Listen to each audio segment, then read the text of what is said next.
The Masque of the Red Death.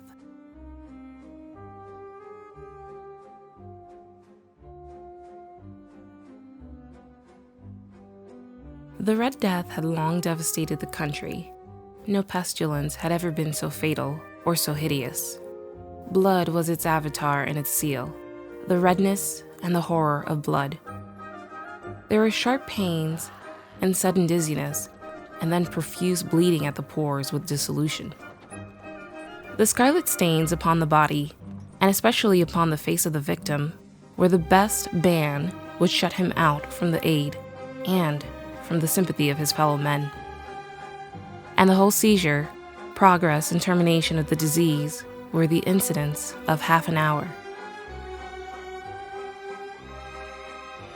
But the Prince Prospero was happy and dauntless and sagacious, and when his dominions were half depopulated, he summoned to his presence 1,000 hale and light-hearted friends from among the knights and dames of his court, and with these retired to the deep seclusion of one of his castellated abbeys. This was an extensive and magnificent structure, the creation of the prince's own eccentric yet august taste. A strong and lofty wall girdled it in. The wall had gates of iron. The courtiers, having entered, brought furnaces and massy hammers and welded the bolts. They resolved to leave means neither of ingress or egress to the sudden impulses of despair or of frenzy from within. The abbey was amply provisioned. With such precautions, the courtiers might bid defiance to contagion. The external world could take care of itself. In the meantime, it was folly to grieve or to think. The prince had provided all the appliances of pleasure. There were buffoons, there were improvisatori, there were ballet dancers, there were musicians, there was beauty, there was wine. All these and security were within. Without was the Red Death. It was toward the close of the 5th or 6th month of his seclusion, and while the pestilence raged most furiously abroad, that the Prince Prospero entertained his 1,000 friends at a masked ball of the most unusual magnificence. It was a voluptuous scene, that masquerade. But first, let me tell of the rooms in which it was held. There were 7. An imperial suite, and many palaces, however. Such suites form a long and straight vista, while the folding doors slide back nearly to the walls on either hand, so that the view of the whole extent is scarcely impeded. Here the case was very different, as might have been expected from the Duke's love of the bazaar. The apartments were so irregularly disposed that the vision embraced but little more than one at a time. There was a sharp turn at every 20 or 30 yards, and at each turn, a novel effect. To the right and left, in the middle of each wall, a tall and narrow Gothic window looked out upon a closed corridor, which pursued the windings of the suite. These windows were of stained glass, whose color varied in accordance with the prevailing hue of the decorations of the chamber into which it opened. That at the eastern extremity was hung, for example, in blue, and vividly blue were its windows. The second chamber was purple in its ornaments and tapestries, and here the panes were purple. The third was green throughout, and so were the casements. The fourth was furnished and lighted with orange. The 5th with white. The 6th with violet. The 7th apartment was closely shrouded in black velvet tapestries that hung all over the ceiling and down the walls, falling in heavy folds upon a carpet of the same material and hue. But in this chamber only, the color of the windows failed to correspond with the decorations. The panes here were scarlet, a deep blood color. Now, in no one of the 7 apartments was there any lamp or candelabrum, amid the profusion of golden ornaments that lay scattered to and fro or depended from the roof. There was no light of any kind emanating from lamp or candle within the suite of chambers, but in the corridors that followed the suite, there stood, opposite to each window, a heavy tripod, bearing a brazier of fire that protected its rays through the tinted glass and so glaringly illumined the room. And thus were produced a multitude of gaudy and fantastic appearances.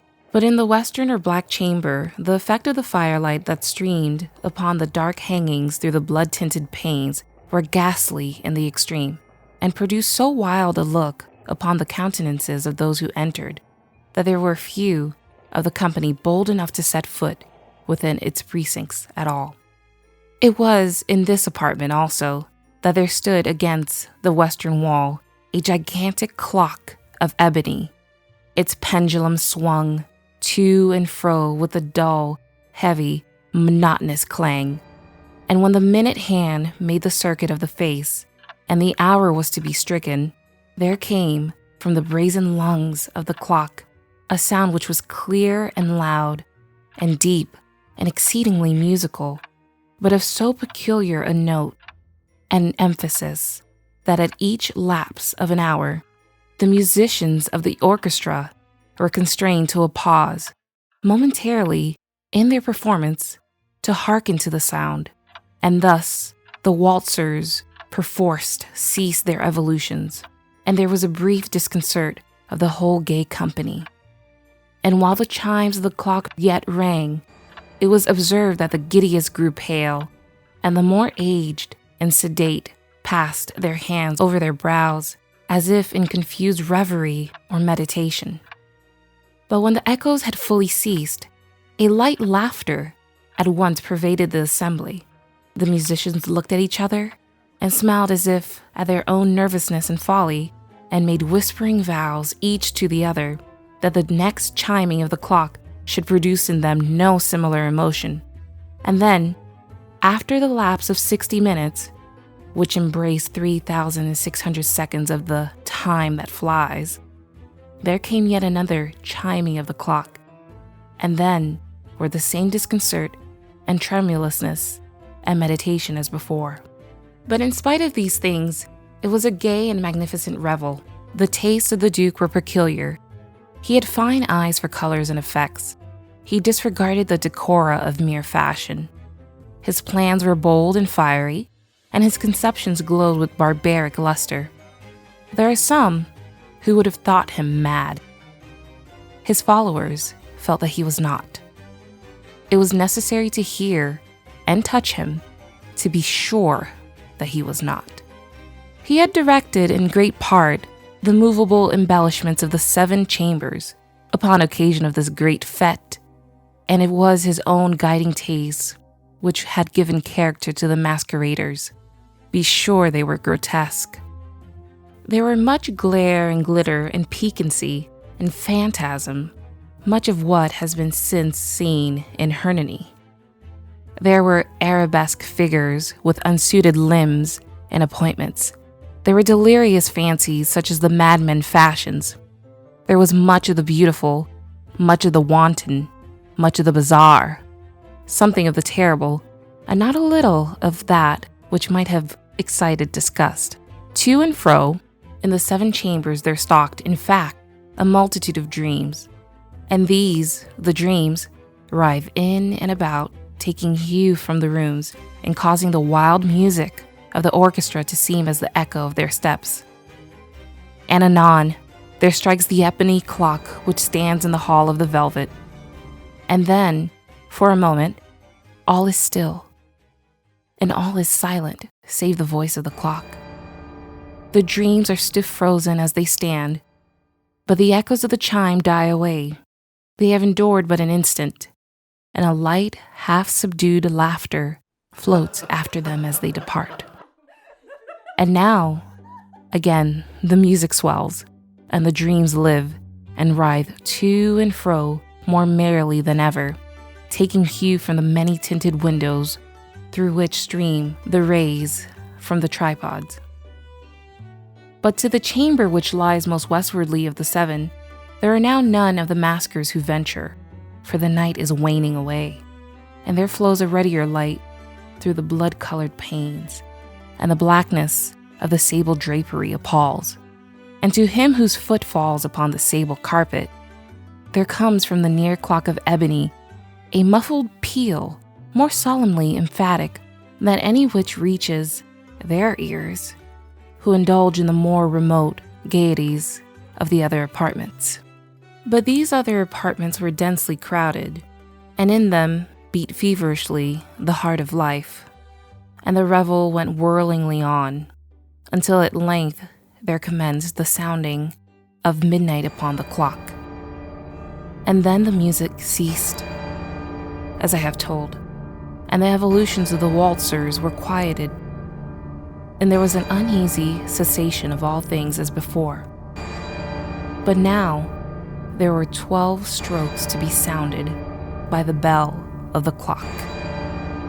And thus it happened, perhaps that more of thought crept with more of time into the meditations of the thoughtful among those who reveled. And thus, too, it happened, perhaps, that before the last echoes of the last chime had utterly sunk into silence, there were many individuals in the crowd who had found leisure to become aware of the presence of a masked figure which had arrested the attention of no single individual before. And the rumor of this new presence having spread itself whisperingly around, there arose at length from the whole company a buzz or murmur, expressive of disapprobation and surprise, then finally of terror, of horror, and of disgust. In an assembly of phantasms such as I have painted, it may well be supposed that no ordinary appearance could have excited such sensation. In truth, the masquerade license of the night was nearly unlimited, but the figure in question had out-Heroded Herod and gone beyond the bounds of even the prince's indefinite decorum. There are chords in the hearts of the most reckless which cannot be touched without emotion, even with the utterly lost, to whom life and death are equally jests. There are matters of which no jest can be made. The whole company, indeed, seemed now deeply to feel that in the costume and bearing of the stranger, neither wit nor propriety existed. The figure was tall and gaunt, and shrouded from head to foot in the habiliments of the grave. The mask which concealed the visage was made so nearly to resemble the countenance of a stiffened corpse that the closest scrutiny must have had difficulty in detecting the cheat. And yet, all this might have been endured, if not approved, by the mad revelers around. But the mummer had gone so far as to assume the type of the Red Death. His vesture was dabbled in blood, and his broad brow, with all the features of the face, was sprinkled with the scarlet horror.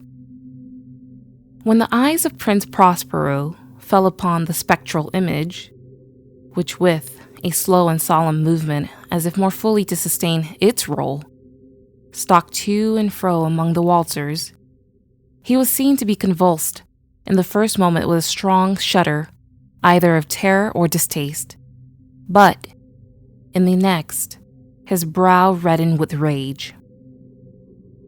"Who dares?" he demanded hoarsely of the courtiers who stood near him. "Who dares insult us with this blasphemous mockery? Seize him and unmask him, that we may know whom we have to hang at sunrise from the battlements." It was in the eastern or blue chamber in which stood the Prince Prospero as he uttered these words. They rang throughout the 7 rooms loudly and clearly, for the prince was a bold and robust man, and the music had become hushed at the waving of his hand. It was in the blue room where stood the prince, with a group of pale courtiers by his side. At first, as he spoke, there was a slight rushing movement of this group in the direction of the intruder, who at the moment was also near at hand, and now, with deliberate and stately step, made closer approach to the speaker.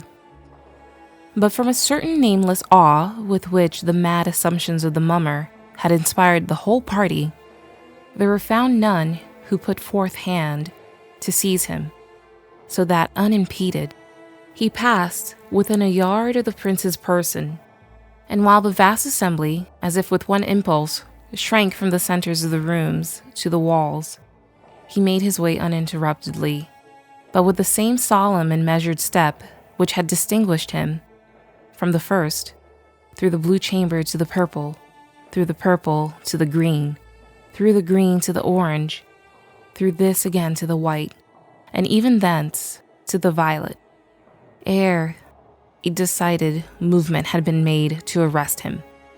It was then, however, that the Prince Prospero, maddening with rage and the shame of his own momentary cowardice, rushed hurriedly through the 6 chambers, while none followed him on account of a deadly terror that had seized upon all. He bore aloft a drawn dagger, and had approached, in rapid impetuosity, to within 3 or 4 feet of the retreating figure, when the latter, having attained the extremity of the velvet apartment, turned suddenly and confronted his pursuer. There was a sharp cry, and the dagger dropped, gleaming upon the sable carpet, upon which, instantly afterward, fell prostrate, in death, the Prince Prospero.